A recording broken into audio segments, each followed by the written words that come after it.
Hello friends, അച്ചി കിച്ചണിൻ്റെ പുതിയ വീഡിയോയിലേക്ക് ഒരിക്കൽ കൂടി സ്വാഗതം.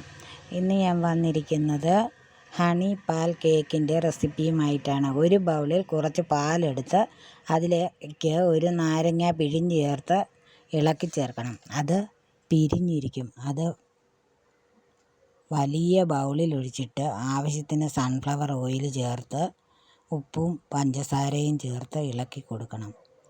അതിൻ്റെ കൂടെ വാനില എസൻസ്, നമ്മൾ പഞ്ചസാര ചേർത്ത അളവിൽ തന്നെ മൈദാമാവ്, ആവശ്യത്തിനുള്ള ഉപ്പ്, ഇതെല്ലാം കൂടെ ചേർത്ത് ഇളക്കി കൊടുക്കണം.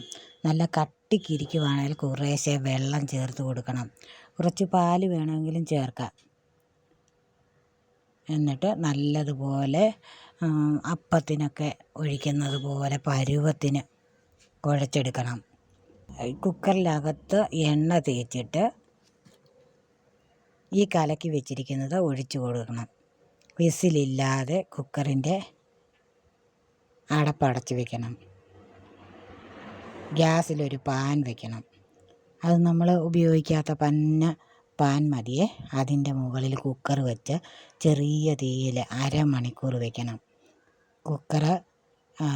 കുക്കറിനകത്തെ വെന്ത് കഴിയുമ്പം ഇറക്കി തണുക്കാൻ വെക്കണം. അരമണിക്കൂർ കഴിയുമ്പോൾ ഇറക്കി തണുക്കാൻ വെച്ചിട്ട് ഒരു പാത്രത്തിലേക്ക് കമഴ്ത്തിയെടുക്കണം. തണുത്തിട്ട് വേണം കമഴ്ത്തിയെടുക്കാൻ കേട്ടോ. വേറൊരു പാൻ ഗ്യാസിൽ വെച്ച് അതിലേക്ക് കുറച്ച് പഞ്ചസാര, ഒരു ഗ്ലാസ് പഞ്ചസാര, അതിനകത്തേക്ക് അതിന് നികക്കെ ആ പഞ്ചസാര നികന്നിരിക്കുന്ന പരുവത്തിന് വെള്ളം ചേർത്ത് അത് നല്ലതുപോലെ കലങ്ങി വരുമ്പോഴത്തേന് അതിനകത്തോട്ട് കുറച്ച് തേനും കൂടെ ചേർത്ത് തിളച്ച് വരുമ്പോഴത്തേന് ഇറക്കി വയ്ക്കണം. അത് എന്നിട്ട് വേറൊരു പാത്രത്തിലേക്ക് മാറ്റി വയ്ക്കണേ. എന്നിട്ട് എന്തെങ്കിലും ജാം, ആപ്പിൾ ജാമോ എന്തെങ്കിലും ജാമുണ്ടെങ്കിൽ അതിലൊരു കുറച്ച് തേനും ചേർത്ത് അത് കട്ടിക്കിരിക്കുവാണെങ്കിൽ അത് അലിയിപ്പിച്ചെടുക്കണം. എന്നിട്ട് ആദ്യം പഞ്ചസാര പാനിയാക്കിയത് ആ കേക്കിൻ്റെ മുകളിൽ തേച്ച് കൊടുക്കണം. അതിൻ്റെ മുകളിലേക്ക് നമ്മൾ ആ ആപ്പിൾ ജാം വെള്ളമാക്കി വെച്ചിരിക്കുന്നില്ലേ, അതും കൂടെ തേച്ച് കൊടുക്കണം.